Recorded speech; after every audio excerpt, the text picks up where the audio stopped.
Today's gospel reading from Mark combines a saying that makes many of us uncomfortable with one about children that we may find comforting. Jesus' saying on divorce is another of his rejections of human legislation in favor of the original intent of God's law.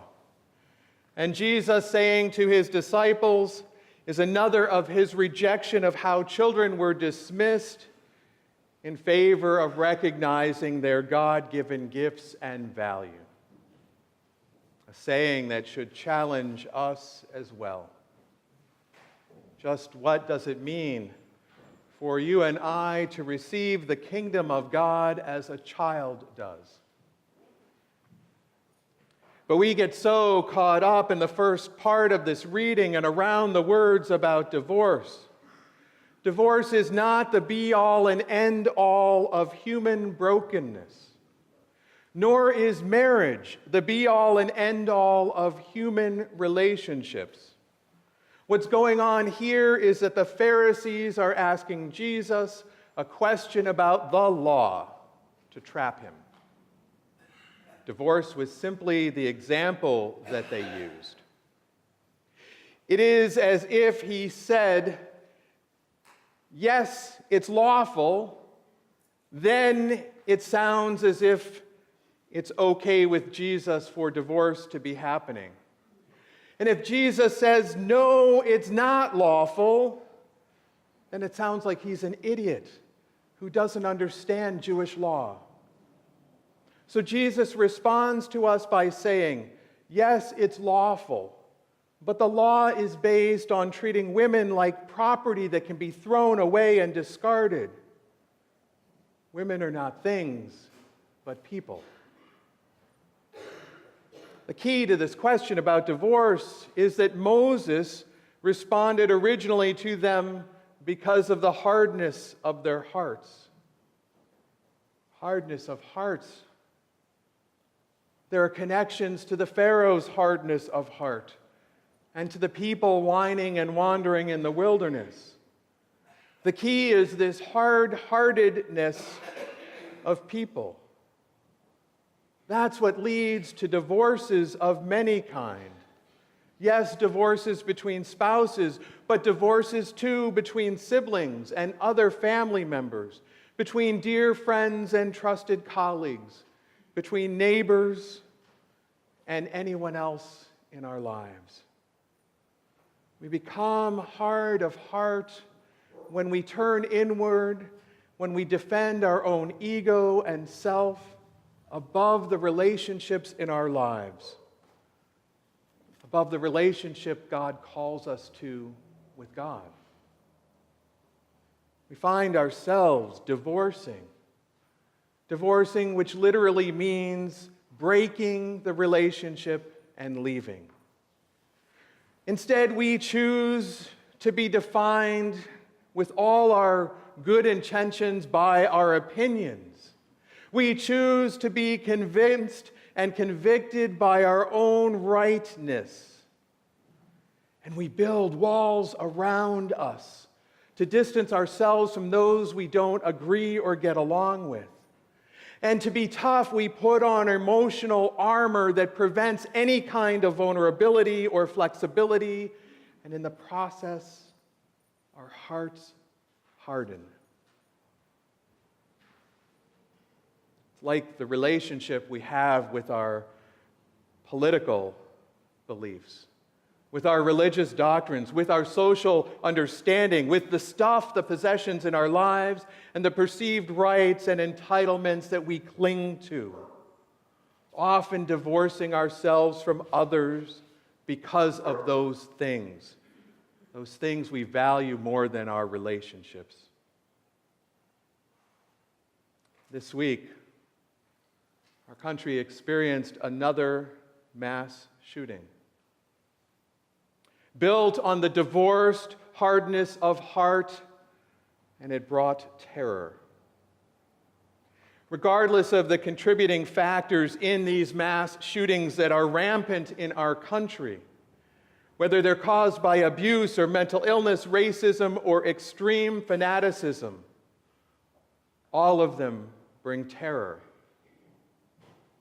because of hardness of hearts and because of easy access to guns.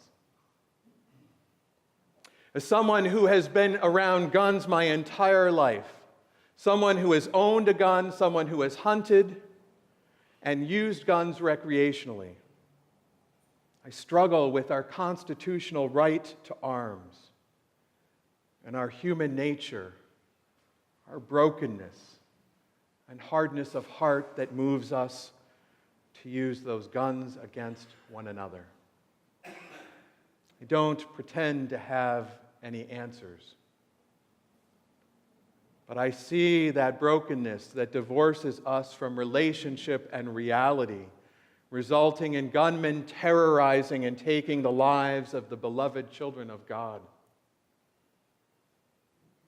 Our thoughts and our prayers are all well and good, but they do little to bring about wholeness, to soften hearts of those who are divorced from society by their choosing or by ours, those who are dismissed like the little children were in Jesus' time.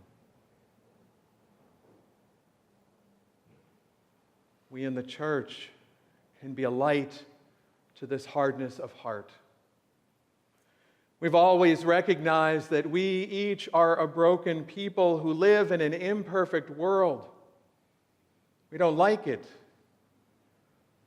We dream about perfect worlds, worlds where everyone would be faithful and all marriages would last a lifetime, worlds where everyone would see and value all people as beloved children of God, a world where everyone would reach out to those who divorce themselves or are outcast and thrown away by others, a world where everyone who had access to guns would be properly vetted and would handle them with the care and respect that they deserve.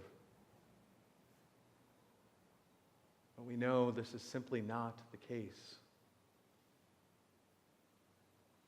And we also know that the ways of divorce and death are not the ways of God. Thankfully, we are given Jesus, who was a friend of sinners and shooters and those divorced from society. Jesus approached the self-righteous with very hard words, but he approached sinners and outcasts with kindness and forgiveness and made them whole. As the church, you and I are called upon to approach and embrace people in all circumstances of life with love and humility, especially those we disagree with. This is Jesus' way of being and living in the world.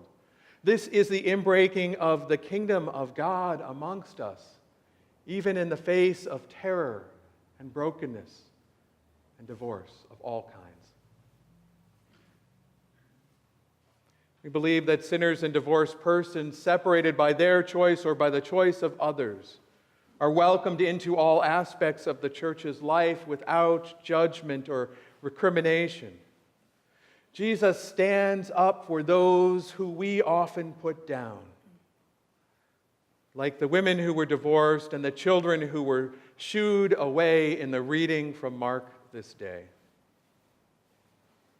I think the message of Mark comes to us in two questions that we know the answers to. Does Jesus want us to live in relationships where we treat others like objects that can be ignored or discarded? Does Jesus want us to live in healthy relationships with one another, whether they are in marriage covenant or relationships throughout our lives? The good news of Jesus the Christ is that even when we're not faithful and loving to others, and when they aren't faithful or loving to us, Jesus still is faithful and loving to us all, especially to those who are treated as if they are worthless. There is a modern hymn appropriate for today, written by a man named Fred Kann, and it's called "God When Human Bonds Are Broken." He wrote this text in 1988 for the United Reformed Church in the United Kingdom as part of its efforts to minister to divorced Christians. I find that these words convey the truth of our brokenness and human sorrow in the face of separation and divorce and terror. These words are filled with the hope we have for divine assistance when the hardness of our hearts happen. He writes, "God, when human bonds are broken and we lack the love or skill to restore the hope of healing, give us grace and make us still. Through that stillness with your Spirit, come into our world of stress for the sake of Christ forgiving all the failures we confess. You and us are bruised and broken. Hear us as we seek release from the pain of earlier living. Set us free and grant us peace. Send us, God of new beginnings, humbly hopeful into life. Use us as a means of blessing. Make us stronger. Give us faith. Give us faith to be more faithful. Give us hope to be more true. Give us love to go on learning. God, encourage and renew."